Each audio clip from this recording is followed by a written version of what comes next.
We are discussing about the preparation of the drainage plan. Okay, before going to construct the building, or uh, before going to start the actual work, you should have such a drainage plan. Okay, one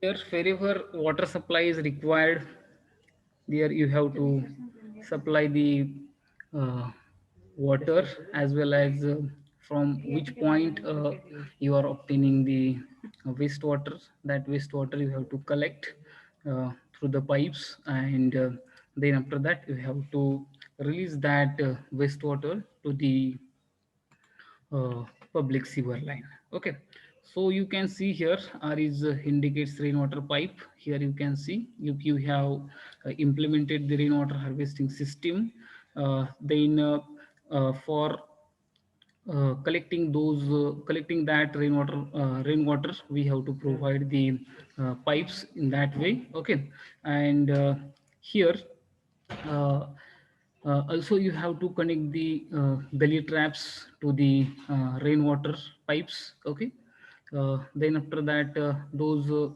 connection of that rainwater pipe should be to the drain pipes. Okay, so through that rainwater can be carried out, or if you want to release that rainwater uh, into the borewell, or we can say into the storage tank, then you can go for that also. But in that case you have to go for the provision of a separate drain line to collecting the rainwater. Okay, if you are not going to implement such things, then directly you can release that water into the drain pipes. Okay, uh, or in a public sewer line. So uh, here whatever lavatory basins are there, or basins are there, water closets are there, we have sink is there. Through these we will get the wastewater, and that wastewater we have to collect by using the pipes. Okay, and here also we have to provide the uh, different chambers for the inspection purpose, are nothing but the inspection chambers. Okay, and those inspection chambers, so we have to provide wherever junction is there. Suppose you are going to connect three things here. Okay, here if you are implementing the separate drain line for the uh, rainwater harvesting, then we don't have to connect that outlet to the manhole. Okay, here generally we are not going to provide the manholes into the building. Generally manholes we are going to provide to the public sewer line or drainage line, not into the particular building or structure. Okay, here you have to provide the inspection chambers. Okay, here whatever lavatory basin is there. Okay, through that whatever wastewater is getting, that wastewater we have to release, or that we have to release into the IC chamber. And here also whatever wastewater is there from the uh, water closet, uh, or whatever solid waste is there, that also we have to release into the manhole. And then that manhole one outlet pipe we have to provide it or connect it. Through that outlet pipe we can carry that solid waste water. Okay, or whatever wastewater is there. In this way we have to go for the planning of drainage plan. Okay, means whatever inspection chambers are there, those chambers we have to provide wherever connection is there, or whatever junction is there, or at each and every corner you have to provide the inspection chamber. And if there is distance in between two successive two IC chamber is more than 3 meter, then in between that also you have to go for the provision of the inspection chambers. Generally main purpose of those inspection chamber is to inspect whether the drainage line is blocked or not.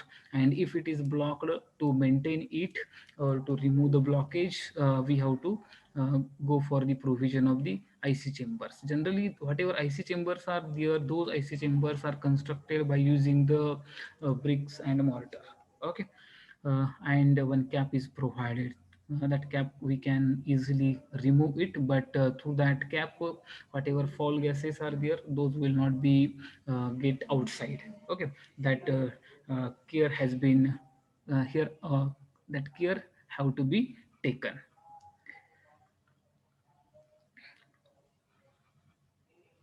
Here, whatever site plan is there, uh, in that site plan also you can show the drainage plan. Okay, already we have discussed about that. And here whatever drain line is there, that should work on the gravity, means we have to provide the gentle slope to the drainage line. Okay, then next point is there, that is water supply requirements for buildings. Okay, while laying out the pipelines, the following considerations should be kept in mind. In that, first point is the lines should be so laid that there is no risk involved in the contaminating of water supply. Okay, for that, there is no cross connection anywhere between a pipe carrying portable water and a pipe of wastewater. Means here, to avoid the risk. Okay, means there should not be mixed the potable water and so wastewater. Okay, so for that purpose we have to avoid the cross connection of pipes carrying potable water and pipe of okay. So then there should be no backflow from any appliance towards the source of supply.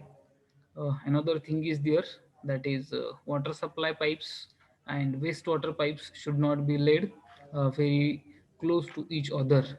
In case of leakage of wastewater, then sometimes that uh, wastewater will enter into the water supply pipes or line. Okay, and due to that difficulty will be there. To avoid such difficulty, we have to uh, avoid the laying of the uh, water supply line and wastewater to very near to each other.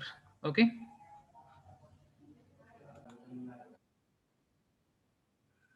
then after that, the pipeline should be properly protected against any damage. To achieve this, underground pipeline should be enclosed in a cement mortar. Means whenever you are going to laying the drain pipes, okay, uh, at that time you have to firstly go for the laying of cement mortar layer or surrounding to that. Whatever trench we are going to form, that trench we can you can go for the uh, lining. Okay, so whatever that pipeline will not get damaged. Okay, in the unfeed system, pipe should be uh, carry under adequate pressure. The pipe should be laid out as straight as possible. Okay, means whatever pipeline you are going to provide, okay, whatever pipes you are going to provide, those pipes quality should be adequate. Means they should sustain the pressure. Okay, generally 4 kg pressure pipes we are going to use for drainage line. Okay, as well as water supply line also. Okay, and basically we have to lay those pipes as much as possible in a straight line. Okay, without too much bending and all those things. Okay, so these are the some requirements. Okay, uh, for water supply. Then next point is there, that is the various types of traps. Okay, firstly we are going to discuss about the what is in by trap. Then after that, what is its necessity. Then uh, what should be the characteristics of the trap, and then we are going to discuss about the its types. Okay. Firstly, we will discuss about the definition of a trap. Okay. uh, Trap is a depressed or bent fitting which, when provided in a drainage system, always remains full of water, thus maintaining a water cell. Okay, trap is nothing but uh, to a pipe. Okay, we can say to a pipe, a depression or bend is provided because of to maintaining the water level in that bent portion. Why we have to go for that, or why we have to maintain that water level in that bent portion? Because of whatever foul gases are there, those foul gases will enter into the room or into the various units uh, of the building. So to avoid the entry of that foul gases into the units or building, we have to go for the provision of the traps. Okay. uh, Basically, it prevents the of uh,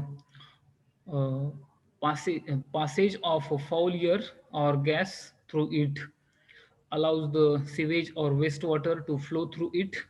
Then after that, the depth of water seal is the vertical distance between the crown and deep of the trap. Whatever water seal is there, for MCQ purpose, they will ask what is in by water seal in a trap and all those things. So water seal is nothing but the it is the vertical distance in between the uh, crown and deep of the trap. Okay, we are going to see what is in by crown and deep. Okay, otherwise you can see here whatever topmost part is there here. Okay, of the bent portion, that is nothing but the crown, and whatever here lowermost portion here, this. Okay, upper surface of that pipe is nothing but the deep, and whatever vertical distance is there in between crown and deep, that is nothing but the water seal. Okay. Then the depth of water seal represents its strength and effectiveness. Greater the depth of water seal, more effective uh, is the trap. Okay, means whatever effectiveness or strength of the trap depends upon the uh, depth of the water seal, how much water seal you are going to maintain in that particular trap. According to that, its strength and effectiveness will be depend. Okay, generally whatever depth of water seal is there, it varies from 25 to 75 Okay, it depends what type of trap you are going to provide, where you are going to provide, for what purpose you are going to provide. According to that, the depth of water seal in traps goes varies in between 25 to 75 Okay, uh, this will also will be asked for examination as an MCQ. Okay, so please keep in mind.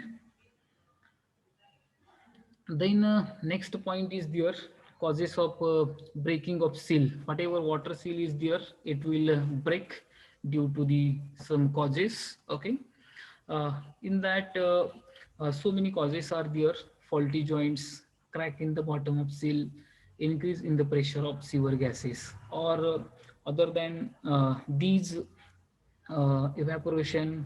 Uh, Due to the evaporation also, that whatever